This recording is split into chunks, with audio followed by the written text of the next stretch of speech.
What the hell is going on? Fighting your boss now. I swear that I tried that, but apparently I did not. Maybe I tried missiles on the green doors and then assumed later that it's the same. Oh yeah, I can't open the green doors yet. Okay, well, I am not stuck in Metroid anymore.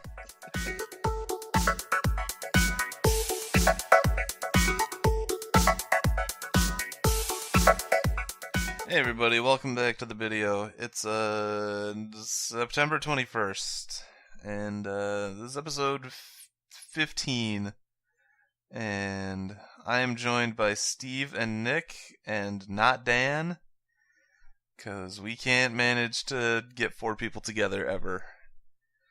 I think it's mostly due to traveling Dan and working Noah. It's pretty hard to get us all together. Astute listeners will observe all 4 of us on the last podcast. Yes. I like to think I made a cameo appearance. But yeah, I was not on the last podcast. For real. I was there in spirit. So what do you guys want to talk about today? I'm gonna go on a limb and say video games. Nah. No. Not this time. I'm sick of doing video games on the video. Let's do something else. All right, reading. Oh, books. Yes. I'm going on a vacation next week out of town for work. Thinking I might have to bring a book. I'm thinking it might have to be The Wolf in White Van. I got an email from Google saying, "Hey, here's $5 to spend on a book on Google services." Did you get that email? I didn't. No. I don't use Gmail. I'm the holdout. I'm the last person alive that actively uses their Hotmail address as their primary email address. I was gonna make a Hotmail joke, but that's extra weird. Having an Android phone, like you think? Yeah, I agree. You know what it is? You know the main reason? I mean, outside of there's 2 main reasons, I guess. The more realistic reason that isn't as funny is that 90% of all my accounts are tied to the Hotmail address, so I'm just forced, because not as many websites and applications and things let you switch the primary email address as you would want. But they're getting better, I think. The true reason is that I signed up for my Gmail too late, and so my Gmail has 88 at the end for the year that I was born, and I think that that's so tacky and gross that I didn't get my name at gmail.com that I just don't use it. I'm like, this is dumb. Yeah, mine has a 20 at the end. It's not ideal. I literally have this thought sometimes when I'm applying to jobs where I'm like, okay, what's worse? Having the 88, just random numbers at the end of the email address I give them, or applying for an IT job with an @hotmail.com email address. I was able to grab my first initial dot my last name at Outlook.com, which I feel looks decent, and Outlook is free, so that's a good one. I might have to try that. I think you got your Hotmail address at Outlook.com when they when they started trying to build parity between their online email and the office. So I might have just my name at Outlook.com. Let's try to send myself an email right now. Send my name at Outlook.com an email and just ask, "Are you me?" Why, yes. Alright, so I guess I can actually talk about video games now. Was it a week ago? I took the week off and had a delicious vacation. Wait, I have more book news if you do want to talk about books. Let's talk about books. Okay, so when I went out of town recently, last weekend, I did finish the 4th Song of Ice and Fire book, so I have completed A Feast for Crows and moved on to A Dance with Dragons. Ooh. It continues to be quite intriguing. To anyone that's not heard of Song of Fire and Ice or the Game of Thrones series, it's kind of like an obscure, like a Lord of the Rings type thing. I would highly encourage you to check it out. The books are choice cuts. We're listening to the video, but we don't know Game of Thrones. No, we've never heard of it. It's not been a phenomenon for like 6 years now. Ross, have you heard of Game of Thrones? Give me a comment if you have. I've been like a week ago, I started listening to the audiobook on my way to and from work for it's called The Final Empire. I think it's book 1 of the Mistborn trilogy by Brandon Sanderson, and that so far has been very good. I got it with one of them free Audible credits, so it's been good. I feel like I read so few books, which is bad. But I feel like I read so few books that when I read any book, it is like I have put enough effort into the selection process that I always just like it a lot. Like I haven't filtered out all the amazing books yet, so it's just like banger after banger after banger. Should probably read more. I used to think that too, but then I realized like how much video games I read, and like I read a lot of video game text. Well, yeah, but you've played all the good games, right? No, I haven't. Oh, okay.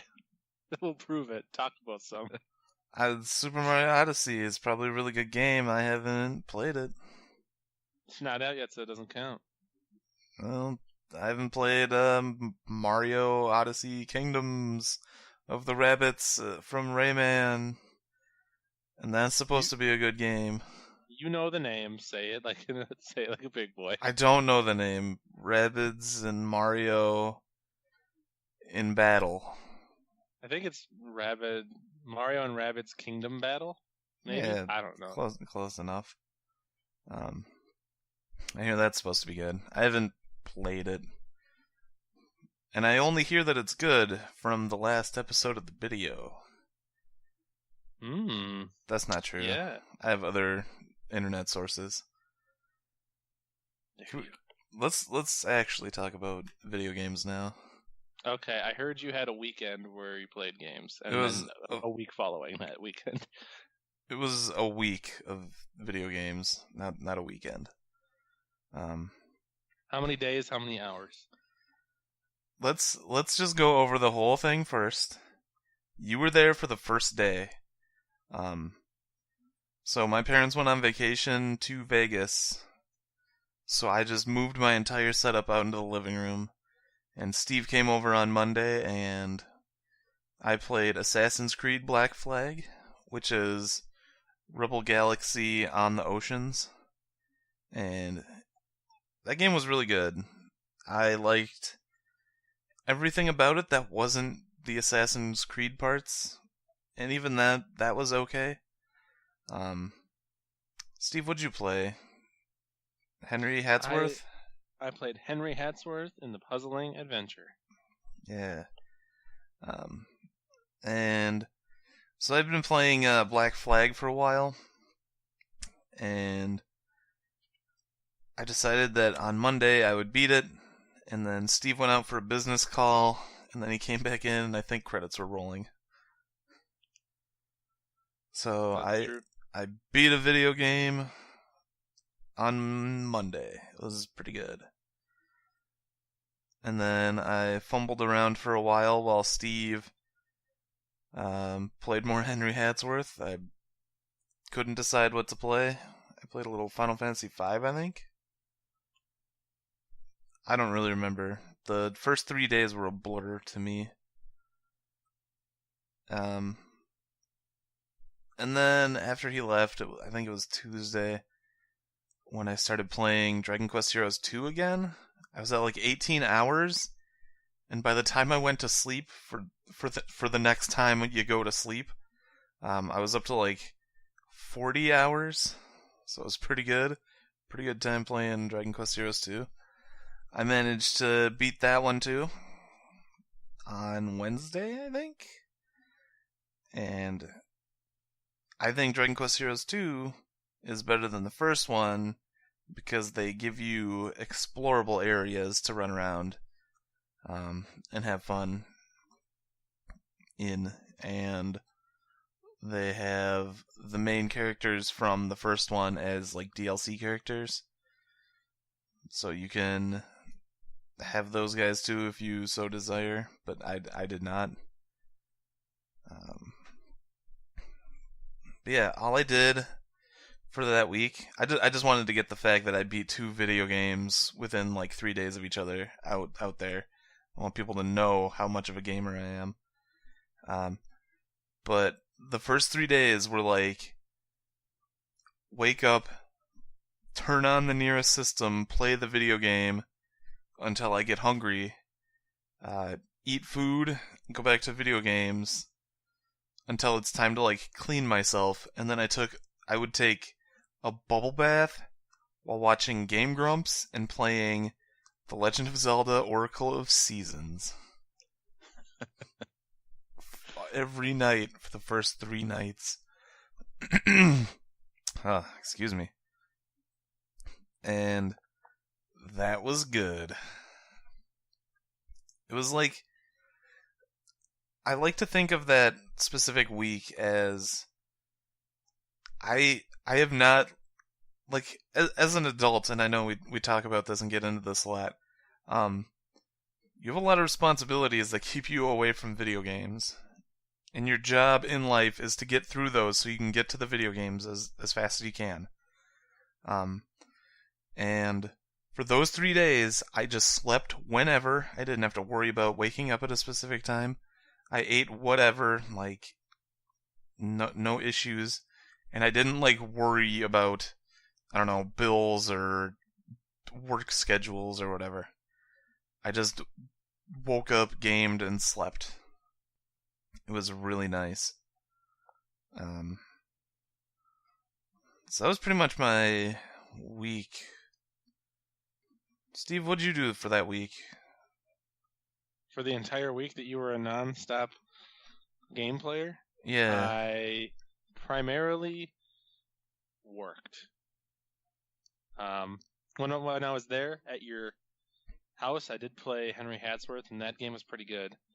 It's like a 2D platformer with some match 3 elements, which is kind of confusing to describe, but basically you run around and do normal 2D platformer stuff, but then every now and again you have to do match 3 to either make blocks appear on the top screen or permanently destroy enemies. Because when you platform and like jump on top of an enemy, they don't immediately die, they go to the bottom screen, and then when you have to play match 3 before they slowly rise back up onto the screen again and get respawned. So that was pretty fun. It looked really cool. It was a really, really good game. I'm surprised that I think it must have come out just at a bad time or something, because I don't hear a lot of people talk about it, and I don't think it was super popular, but it definitely is like a really solid game. And I want to look up the studio to see what else they've done. I wonder if they've done anything else that's cool. But so I played Henry Hatsworth that day. I didn't play it anymore after that. I can't recall. I played a little bit more Rocket Robot on Wheels. I think I talked about that on the last podcast, right, Nick? I think so. Did I talk about this? Noah, you listened to the podcast. I wasn't paying attention. Well, if I didn't, Rocket Robot on Wheels is a 3D platformer on the Nintendo 64 made by Sucker Punch, which is the team that did, Sly Cooper and then Infamous, I think. Sounds right. But I mean, it's a 3D platformer. It's people talk about Mario, people talk about Banjo-Kazooie. No one talks about any Rocket Robot on Wheels, which is just a shame because Rocket Robot on Wheels is dope. It controls really well, and it's a pretty fun game. But beyond that, oh no, there is one more bonus game that I just remembered. I've been playing a little bit of Zork. Okay. You guys ever played Zork? I have I not. have not.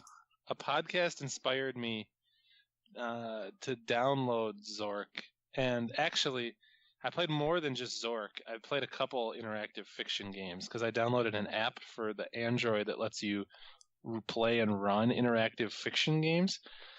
And so I played one called 905, which is it's a short text adventure that can kind of vary depending on what you choose to do. Like you can kind of get different endings and things like that, but I don't want to spoil anything for people that might be interested, other than it's interesting and it kind of like has some twists that you wouldn't expect. It's almost like the text version of a room escape game in a way, but like depending on what things you do or don't find, you can get different results. So that game was fun, and I played another one. I don't even remember the name of it. It's like Dreamscape or something like that. But the site that I was on said that it was a good like tutorial interactive fiction game, and I played a little bit of it, and it was kind of a high fantasy text adventure. But I guess I know enough about text fiction games, or I'm familiar enough with parsers where I felt like it was kind of slow. And really, I was in the mood to play Zork because I've always been super interested in playing Zork, and so I'm not far by any stretch because I keep getting distracted by stuff, but I have been every now and again pulling up and playing some Zork on my phone, which is awesome.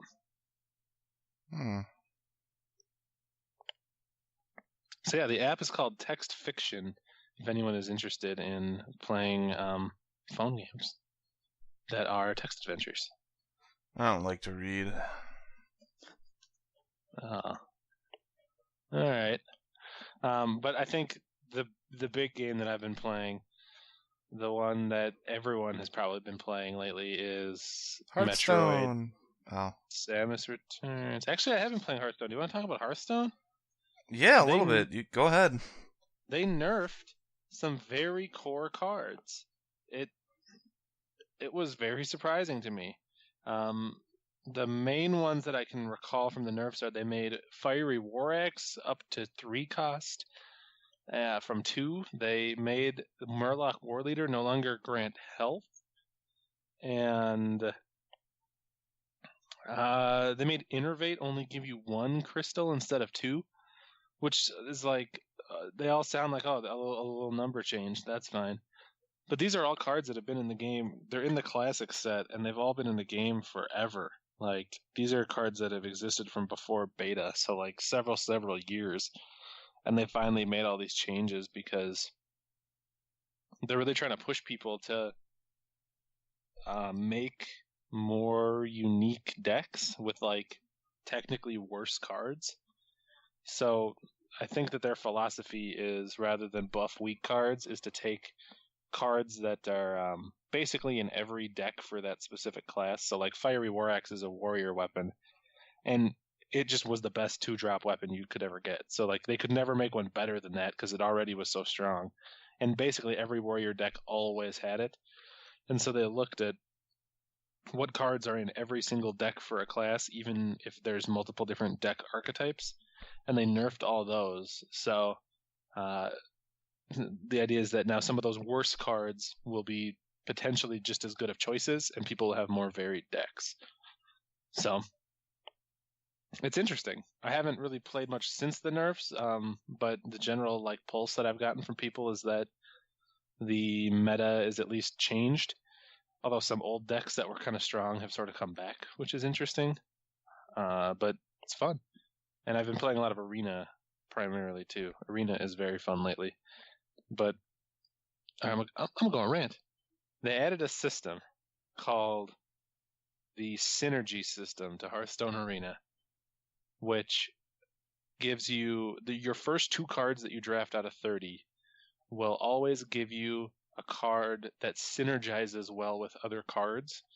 So typically when you're drafting an Arena, you're less concerned about what the text of a card says and more concerned with just getting a card with good stats. Because unlike where you're building a deck where you can choose everything, you're probably not going to have too many opportunities to combo cards together, and you don't want to choose one part of a combo piece in hopes that you get it another part later and then never get it, and so you just made yourself that much weaker. So the safe bet is always to just choose independently strong minions without significant effects that need to be paired with other cards. But they wanted to change that. They wanted people to be able to make more cool, interesting combo type decks in Arena. So the first 2 cards that you draft are always synergy cards. So it'll be a card that plays well with Murlocs or plays well with secrets or freeze effects or something like that, which is a cool idea. But all it really ever boils down to is the first 2 cards that you draft are kind of bad, and it makes a lot of decks just feel very samey. So Arena went from being super, super diverse to being like most decks look the same, which is kind of a bummer. But they're going to take it out because enough people have complained about it. So that is your Hearthstone Minute for September 21st, 2017. Hey, I played a little bit of Hearthstone recently. I played some of the, what are they called, single-player adventures or whatever, because they turned all those free. And I was like, hey, I haven't played Hearthstone in a long time. Let me play some of those free adventures. And I noticed that my decks are maybe not up to snuff with current decks, because I struggled with some of them. But I enjoyed what I played. That's usually what I would play when I played Hearthstone. That's cool. I didn't know that they made all those free. That's awesome. But moving forward, their plan is for every expansion to be a lot of cards and some free single-player content. So you'll be able to always play free single-player stuff for the rest of your life now. Yeah, that's good. Because, like, the thing that was stopping me from playing all that was because it was money. It did cost money to play, like, Naxxramas and whatever.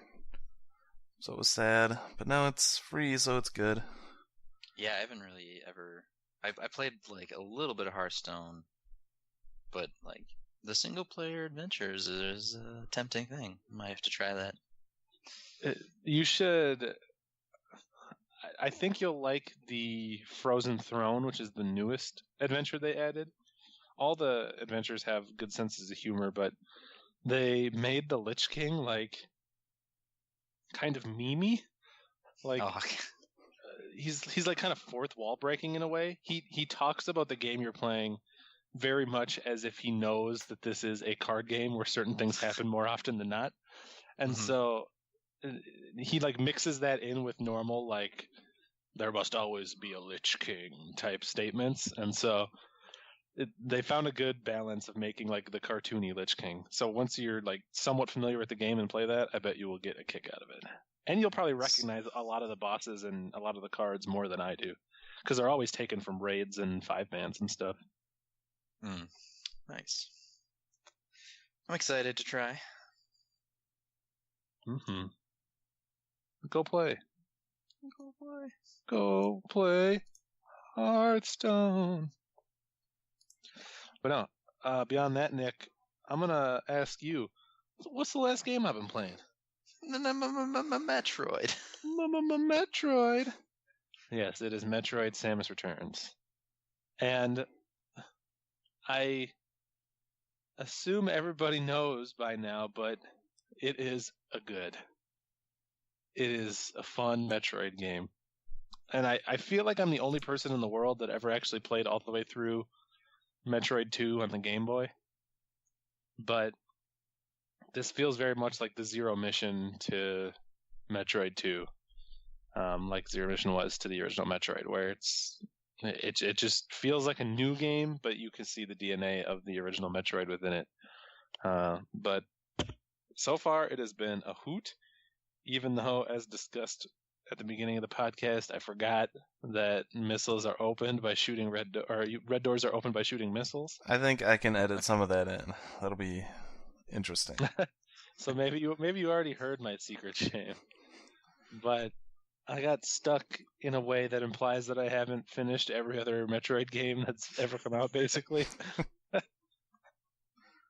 And that like any base amount of experimentation would have fixed. something snapped in my brain, and I did not successfully figure that out. But other than that, it's been really good. I think that it is. I think it's kind of a hard game. I don't think Nick agrees, but the enemies do so much damage in Samus Returns that it's like you would expect a Nintendo game. I know this wasn't developed by Nintendo, but obviously they had a hand in it when publishing, that they would want it to be kind of easy because Nintendo wants their games to be played by lots of people. And Metroid is primarily like a Western franchise, which tends to favor easier games, but nah, man, it's hard. It is. You can die so quick in this game, and there's so few opportunities to like refill your health for free. You always have to basically fight your way back to getting more good health. I don't know, Nick. Do you have anything you want to add about Metroid? So I thought it was I'll agree that the enemies do a lot of damage. Like if you make one too many mistakes on a boss, or you like run through a room and you're not very careful, like you might as well just like reload or let yourself die and try again. But I guess I've really enjoyed the game so far. The only complaint I might have is that I wish there were more bosses, or at least like a wider variety of bosses. Because so far, I think I'm a decent way in. I have like most of the power-ups, I think, so far. I think like the only things I'm missing are maybe like there might be another suit I'm missing, and the Shine Spark, and then power bombs. But yeah, usually the boss fights are like they're Metroids, and they all have very, very similar patterns, so like you don't have to adapt very much. And so I wish that like there were more just different kinds of bosses. My only real complaint. But otherwise it's been very, very fun. Yeah, and so far I would definitely agree with that. That was a problem, I guess, in the Game Boy game too. Not that it's an excuse for this one, but because the focus is on hunting down Metroids, you never really got a ton of unique, diverse bosses outside of that. But Metroid bosses are fun. Like I want to fight Metroid bosses, so don't dog me. Give me those good Metroid bosses. But I mean, it is very. It is a known quantity. You are going in and you know what a Metroid game is like, and you are getting basically exactly that. Lots of missile expansions. Those are definitely pretty common to come across. Yeah, those have been fun. There's like a new mechanic in this one where you like get special Chozo power-ups in addition to your like other ones. And so there's like the first ability you get lets you kind of scan the room. And so like in theory, as long as you like at some point spend the time to like revisit all the areas, like I think it'll be pretty easy to find everything. Like get 100%. But... Yeah, I agree. Honestly, I'm tempted to say that I wish that scan option, scan wave or whatever it's called, just was not in the game. It seems like it's weird playing a Metroid game, and at any time with very limited restriction, you can just tap a button and like map everything in a pretty wide area around you, including telling you where all the secrets are. So it means that they don't have to try as hard to like guide you towards secret areas with like environmental clues, because it's just like, oh well, he'll just use his tap mode and see a big wide open circle somewhere on the map and just know to try to go there. Mm-hmm. And like you can use it to kind of get unstuck too. There was at least once or twice where I like was like, I do not know where to go, and like finding like the hallway where I felt like should be more stuff. Oh, hit the button, and like sure enough, there were like blocks that are breakable that I didn't notice before. So Yeah. it's like a hint button, I guess, because I haven't had. I stopped using it right away because it does make kind of an annoying like chiming noise every time you use it. So I've been avoiding it, but I don't know. I used it a bunch of times, and it never told me that you could use missiles to shoot open red doors. So it doesn't seem like it's as helpful as you want it to be. But that ability aside, overall it's good. And actually, I guess Super Metroid did have the X-ray visor, which was sort of like the same thing, where you could see into walls and see what type of thing could destroy those walls. But the difference of the X-ray visor was you got it. I feel like you got it later. This ability, you basically start the game with it, and the X-ray visor is like harder and more inconvenient to use. Whereas this is literally like you can be running and just tap the touchscreen, and it takes a second or two, and suddenly you've filled in tons of the map, not just looked at a wall that's in front of you. Yeah, and it was like right away. Some of the other power-ups that you get that use like the same energy that uses are cooler.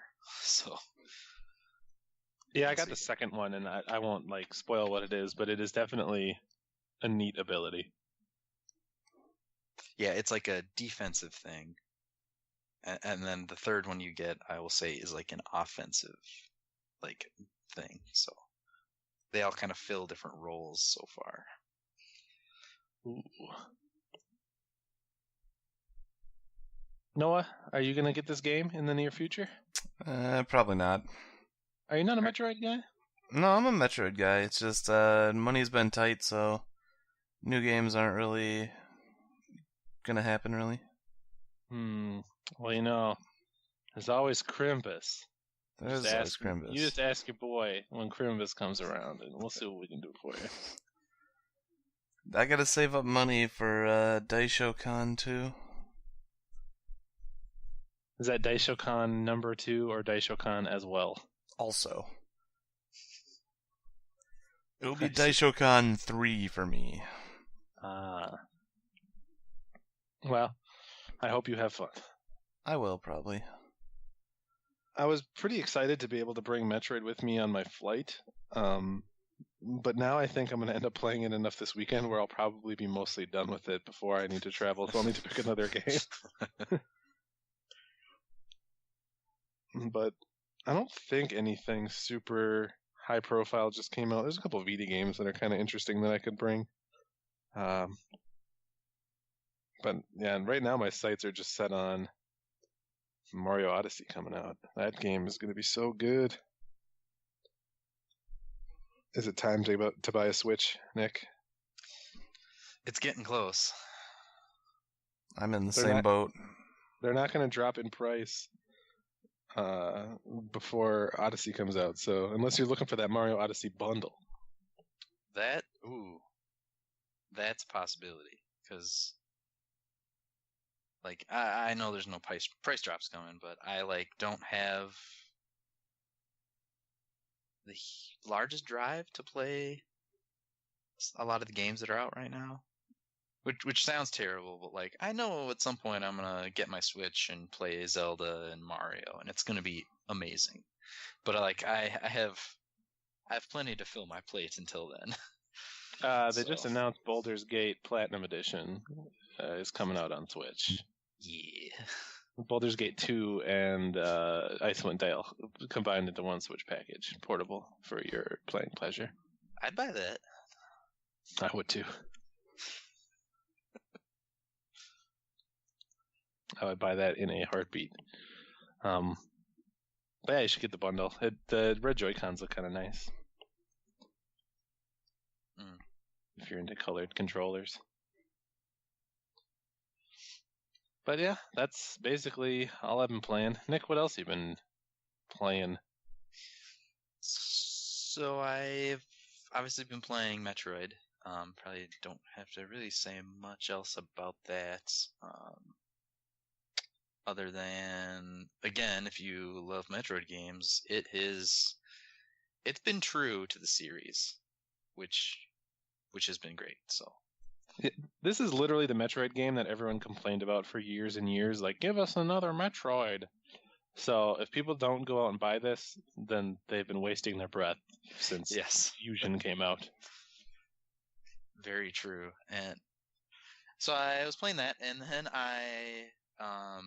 on the same day, like this past weekend, on Friday night, I was driving home, and I was like, I got a big long weekend. I think like you were traveling, and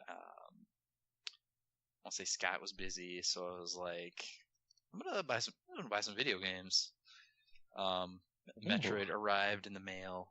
I got the notification when I was at work, so I was like, yes. And I picked up Destiny 2 on my way back. Oh. Yeah. And I never played the first Destiny. Didn't touch it. Didn't watch any videos. Didn't really see anybody play it. I knew it was a shooter, and there's like aliens, and it's online, and you kind of do raid type things. And so I started playing that, and it's been very fun. Pretty game. It's got like a cool story, nice mechanics, feels good. I did get it on the PS4. And then I played it with Scott a little bit, and like when I was talking to him while playing, I was just full of questions because the game doesn't really make that much sense to me. Like, why are we doing quests? Like, why do you get to level 20 so quick?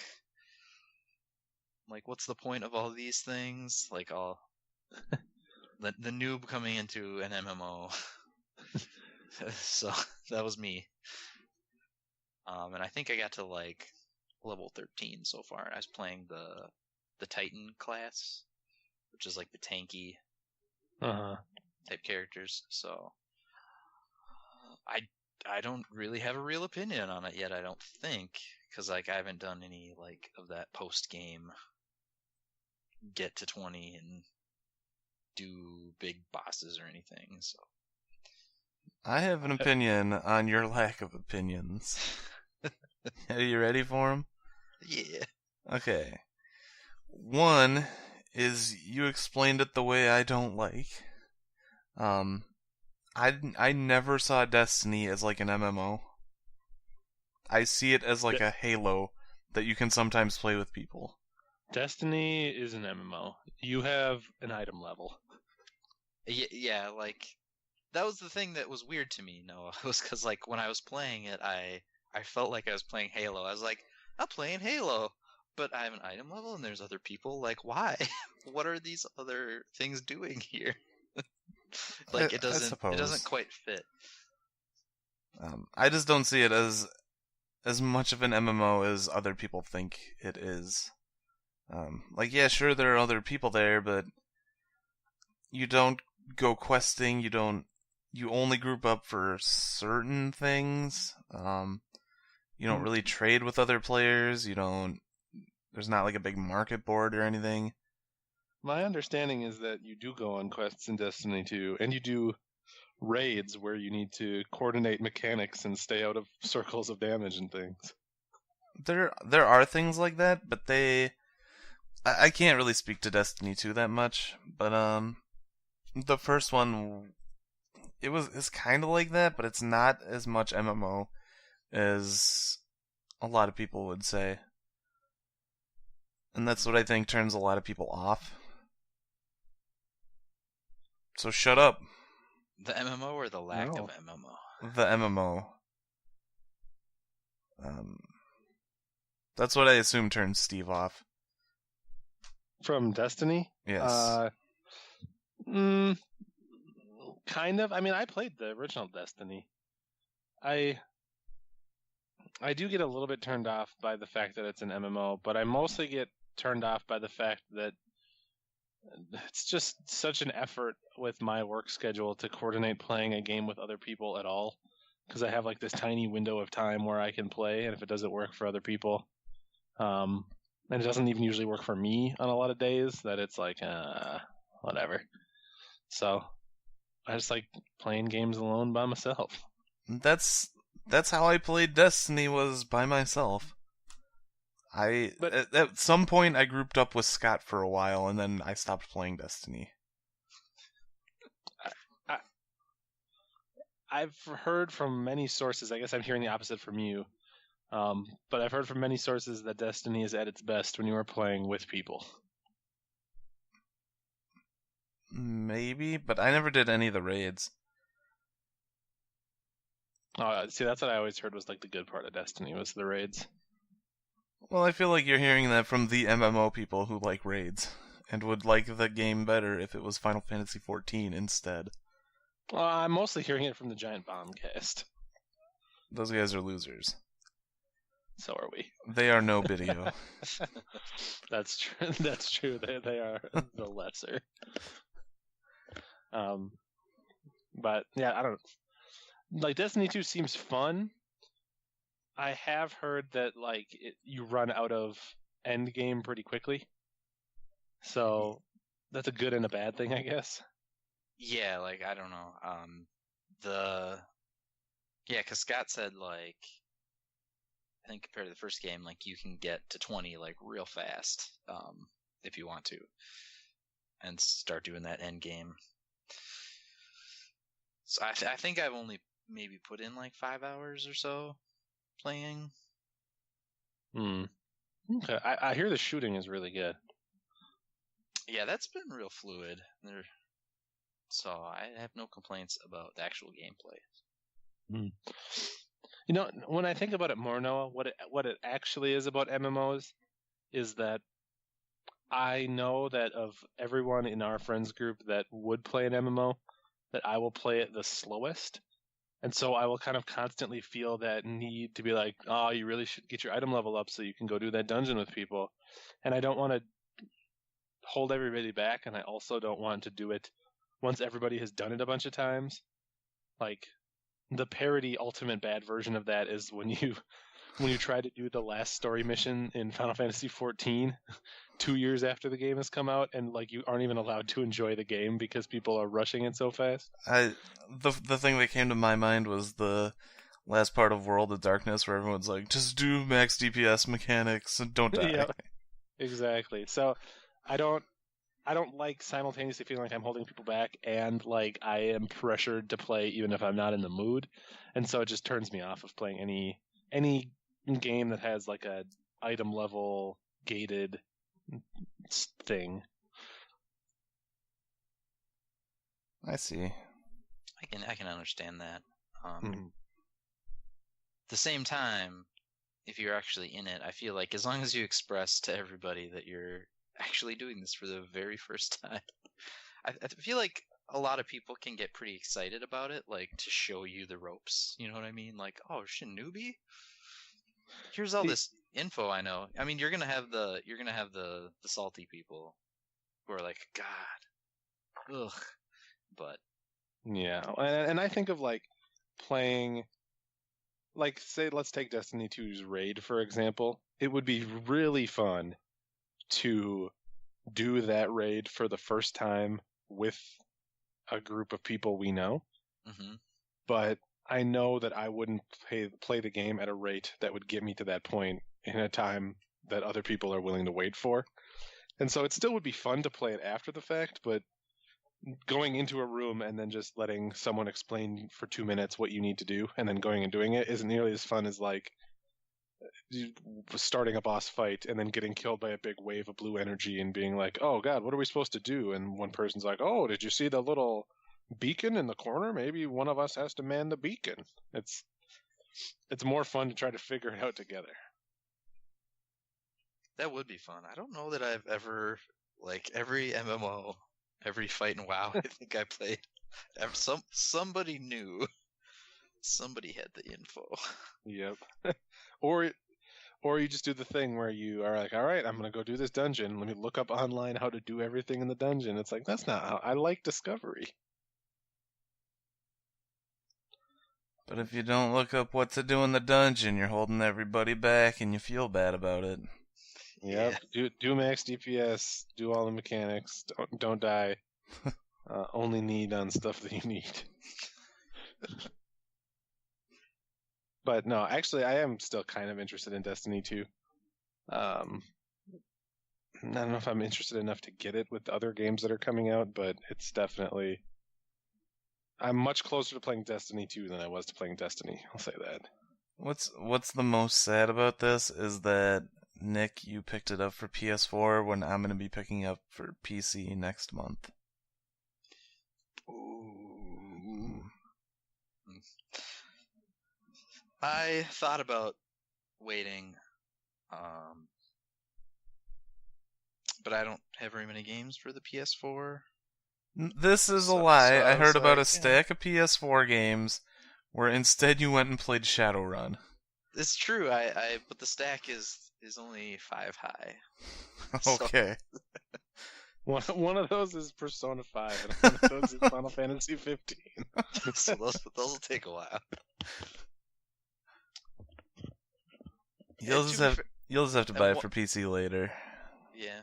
One of them is also Tales of Berseria. There's lots of RPG. That's so true. So no action games yet. But anyways, so Destiny 2, what else? That's it. That's all that's been on my plate. I also have been working too much, so Isn't it gross? it's real gross. It's the worst thing. I guess, I don't know if this... I did play, I think last time I was over at your house. I did continue playing Shadowrun. I'm slowly getting my way through that game. I've met a spirit that's like a dog. That's like my spirit animal. And he wanted me to kill the rat shaman. And so, I tried fighting him and he killed me real easy. So I looked up online, because that's okay, and I found out that I was much weaker than I really should be.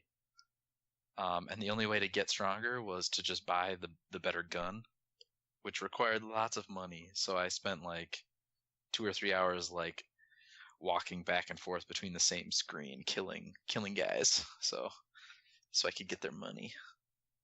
And then I got the juicy new gun and was able to beat him, got further. And now I'm like looking for vampires now, so it's a good game. Very weird. It is a good game.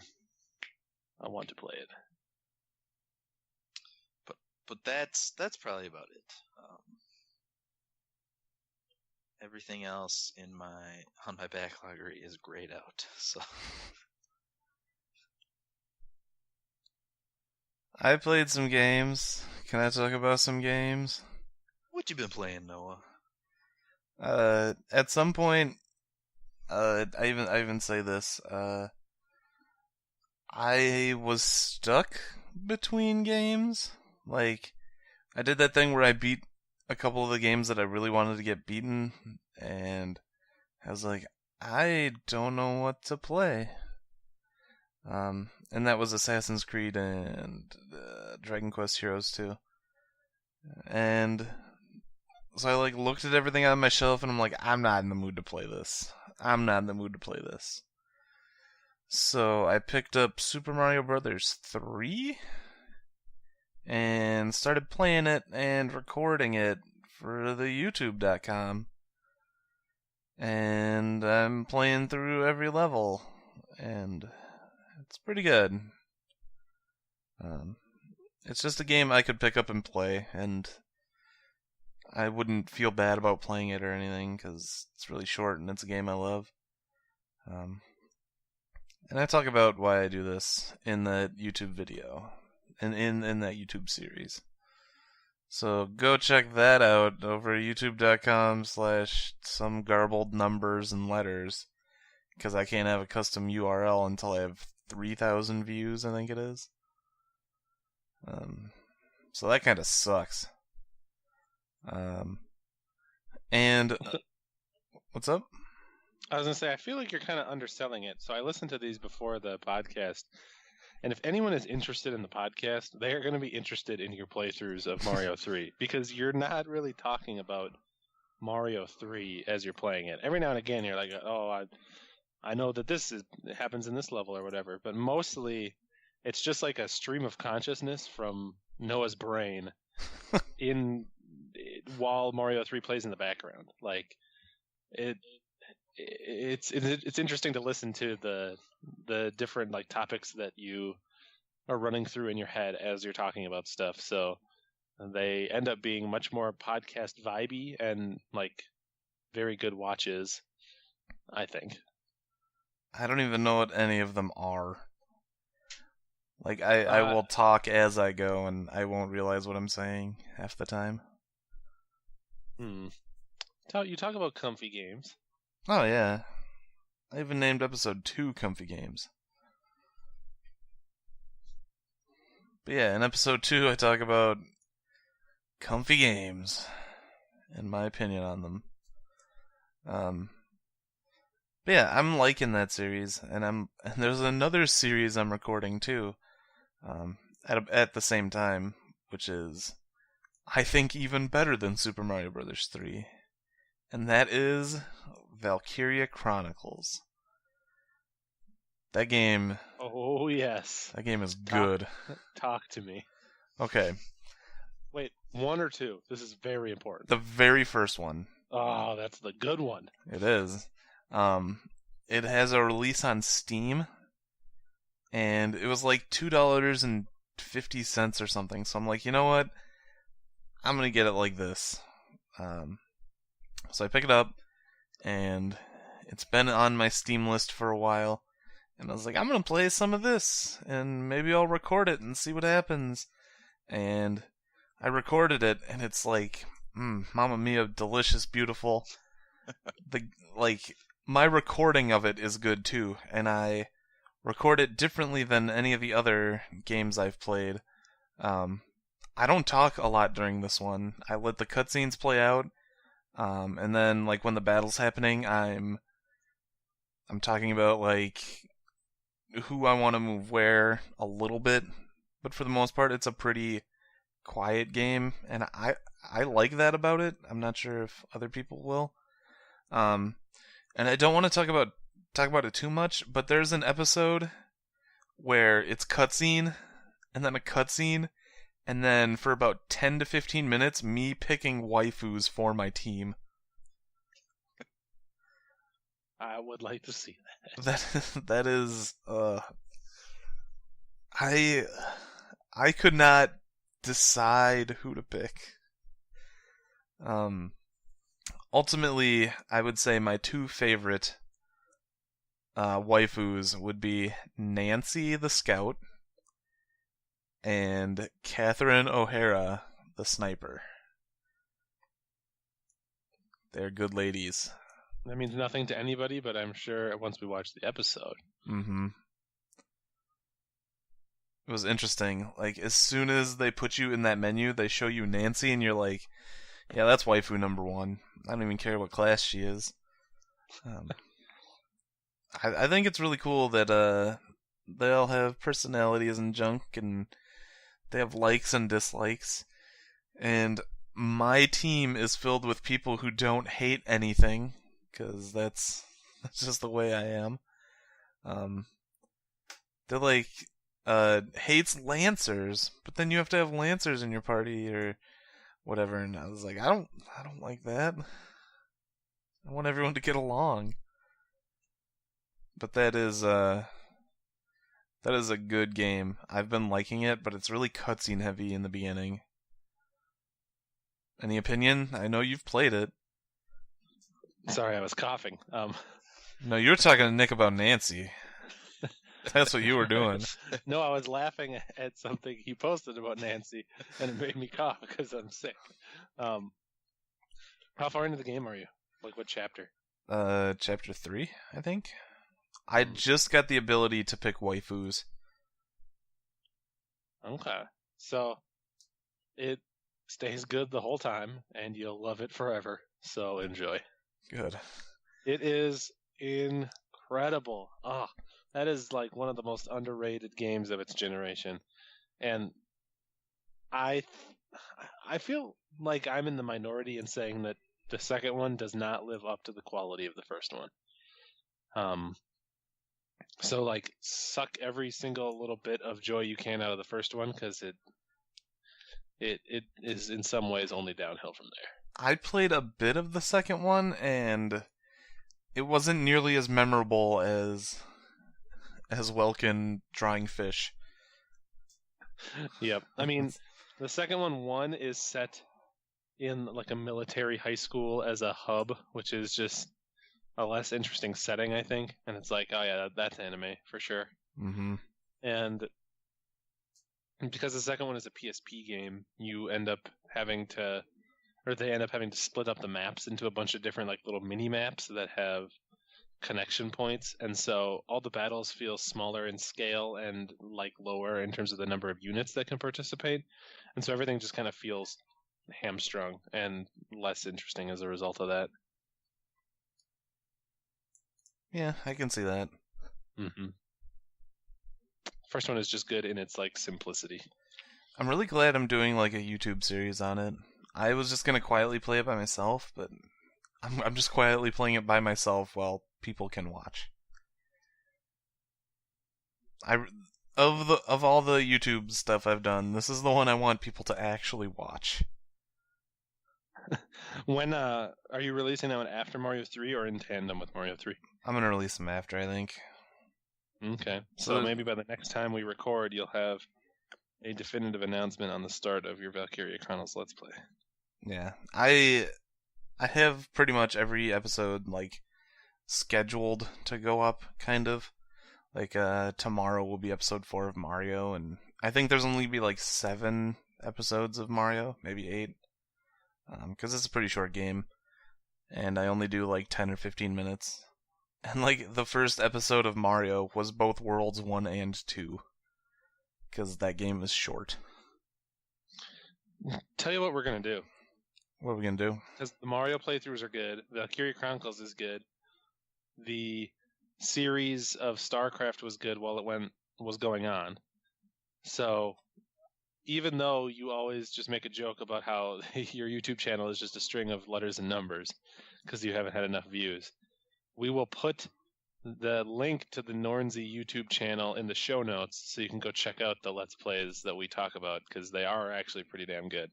Also, it just so happens that we post up the video in YouTube form on that same channel. So if you would prefer to watch a bar slowly scroll by and listen to the podcast on YouTube a second time, it's there for you. And it's easy to share the YouTube video with other people. So in the description of this at thebideo.podbean.com, we'll put the link to the YouTube channel that you should go check out.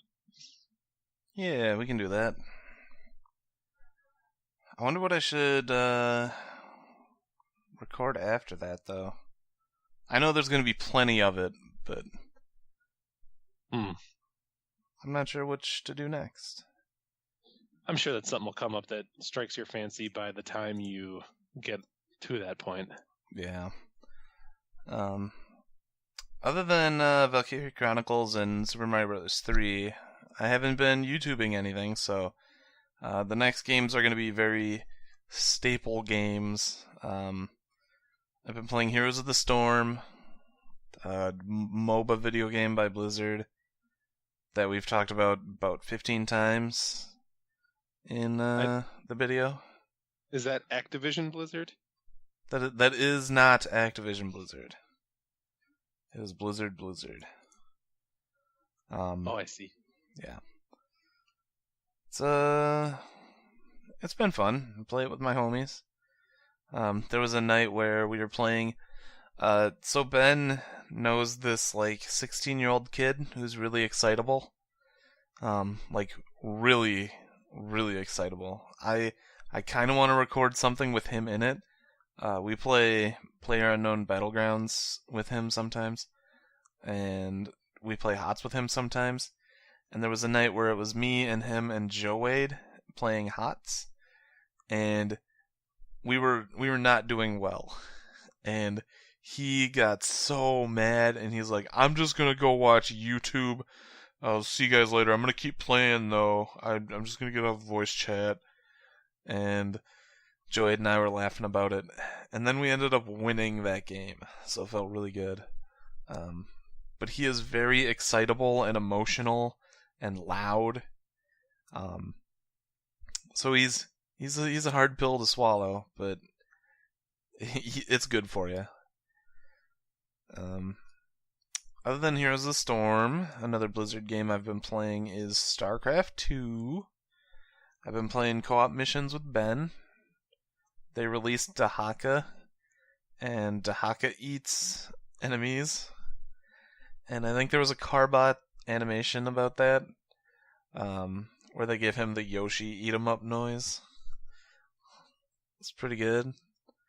I see. Ben bought him, and he just eats until he's really big and then kills everything, which is pretty good. And I play Phoenix, which is...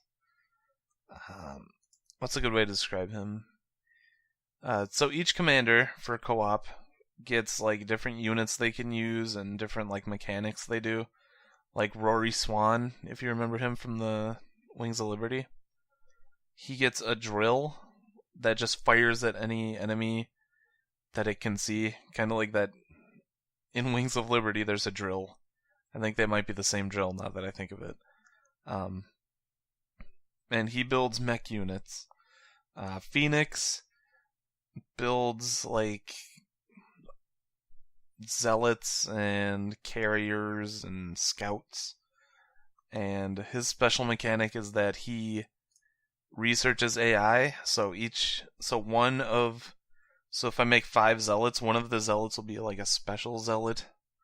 That does more damage, has more health, and has maybe a couple different extra abilities. So essentially the goal for Phoenix is to build a little bit of each unit so that you have like commander heroes or whatever, heroic units, I should say, for those. So you have like really strong versions of them. So his mechanics are to build like a few of each unit so that you have specialty units.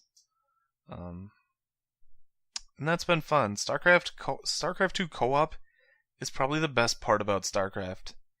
At least in my opinion. Steve, I'd really like you to download Starcraft 2 again, and we could play co-op missions. I think I have it downloaded. Maybe I don't. Let's look right now. In the near future, I just want to play that game with you. Yeah, now that I have a computer that can run it again, that would be really fun. Yeah, it's so much fun. It's exactly what StarCraft 2 needed. And it's a good way for them to bring in money with like commander packs. Because pretty much for StarCraft 2, you buy the game, and that's the money they make off of you. But now that there's announcer packs, like they just released Day 9 as an announcer in StarCraft 2. Oh, I'm intrigued. Yeah, they had Tastosis, and it's pretty good. And they keep adding new commanders for like $5 a commander. It's not even like expensive, so like that's good too. I'm just glad to give them some money here and there. And you need to have the most recent expansion to play the co-op stuff, right? No, I think as long as you own the base game, you get Raynor, Kerrigan, and Artanis. I think. Well, it is patching right now. And I think if you get Legacy of the Void, you get 3 or 4 more commanders. I think is how it works. So it's pretty good. And like it's not just like the new commanders are good and the old commanders are bad. They're all pretty good. Were you gonna say something or? I'm just wondering, like, is it just kind of like, are there structured campaigns with unique stories? What they did is they took I think for most of them, there's one I don't really understand. They take them from the campaigns and they put in like different characters that don't really mean anything so that you don't spoil the actual story. So there's one where there's two Tal'Darim fighting, and you have to put your units next to the one on your side so that they push farther. And it's like a tug-of-war struggle sort of thing. But they don't add any of the actual story characters, and the story behind it is different. So it doesn't actually spoil any of the game. Okay. And it's so good. But yeah, that's what I've been playing with Ben. Another thing I've been playing with Ben is probably one of the best games in existence, and that is Don't Starve Together. So this is a classic Ben game that I just could not get into. So explain to me why you love it so much. Okay. So Don't Starve Together is like an isometric survival game and like base building situation. The draws are the interesting mechanics and the art style, I would say.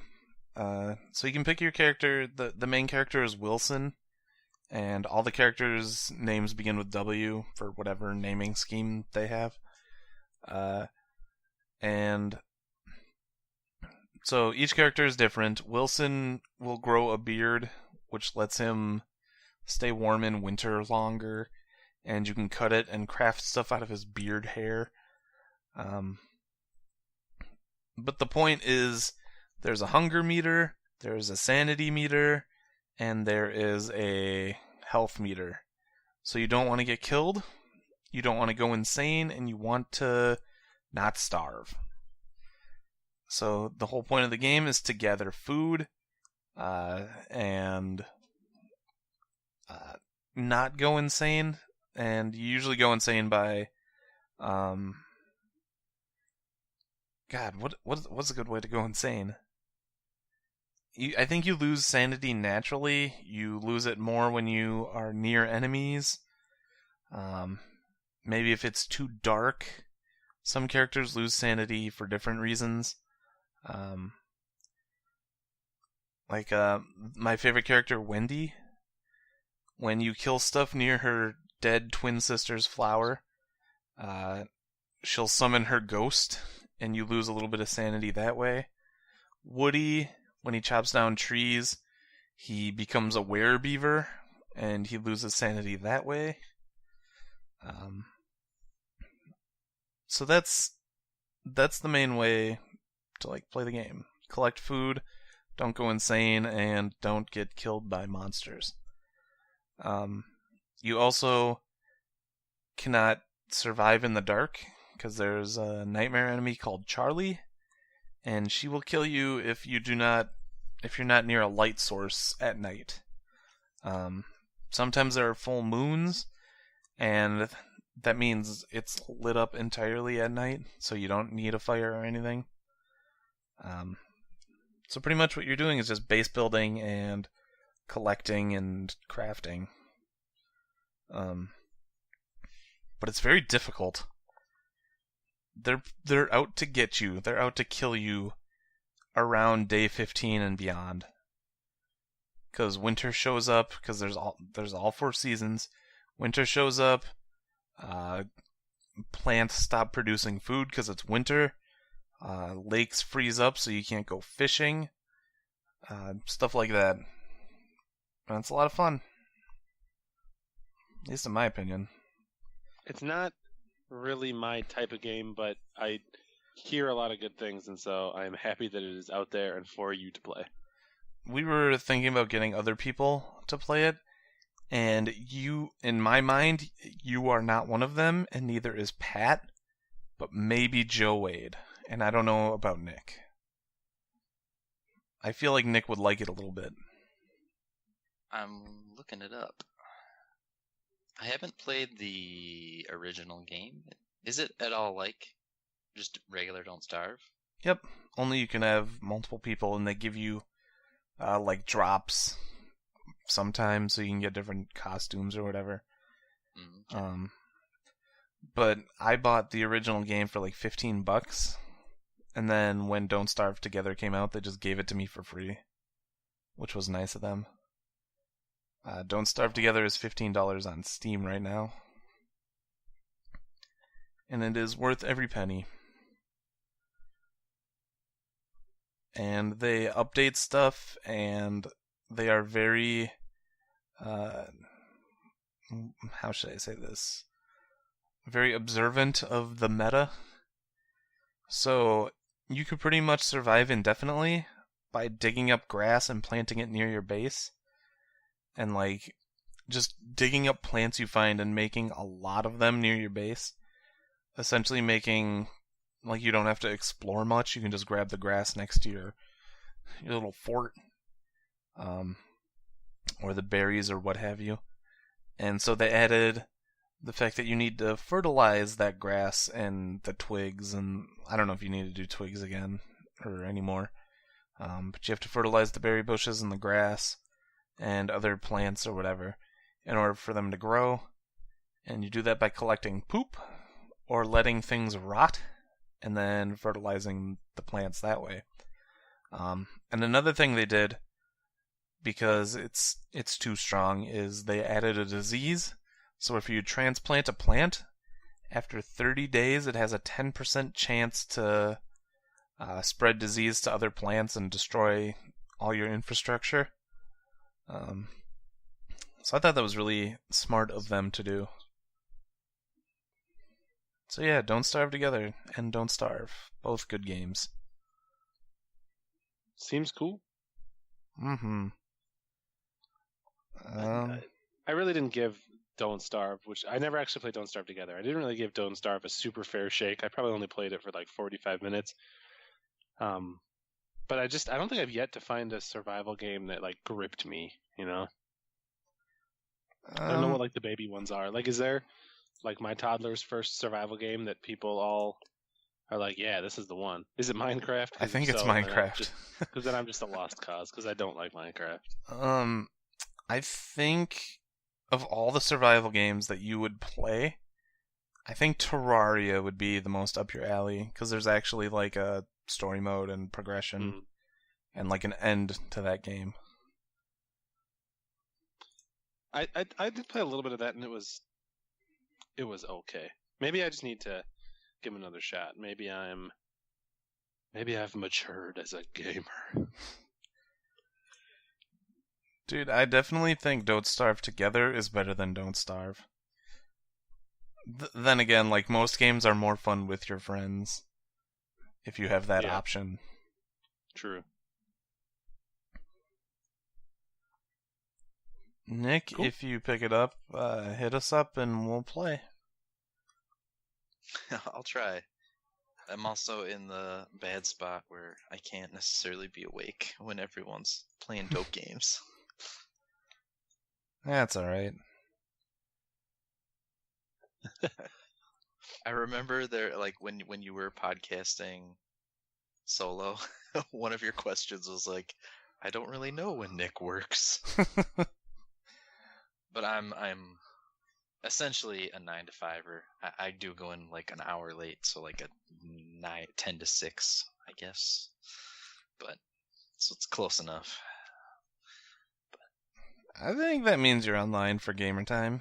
Gamer time is usually between 9 p.m. and 1 a.m. It's like when I'm asleep. Yeah.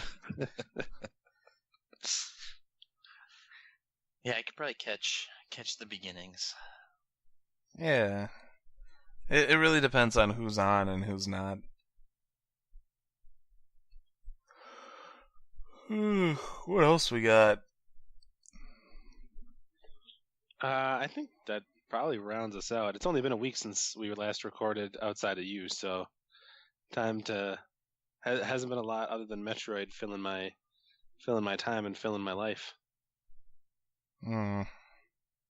Maybe you should play more games. I'm gonna do my best, sir. We should all just quit our jobs and just play games. Done. Donate to the Bideo so we can do this. There's no way to do it, but do it. Alright, Venmo me. I guess we're signing off, huh? I think that'll do it. So thanks everyone for listening, and we'll be back in 2 weeks, hopefully with that sweet quad stack. Wait, I gotta stop us. Remember Steve's departure? I've noticed in my YouTube videos that at the end of the episode I say "take care," even though that's not a very cool ending thing to say. And I don't mean to say it every time, it's just what comes out. Take care. Yeah, so take care, everybody.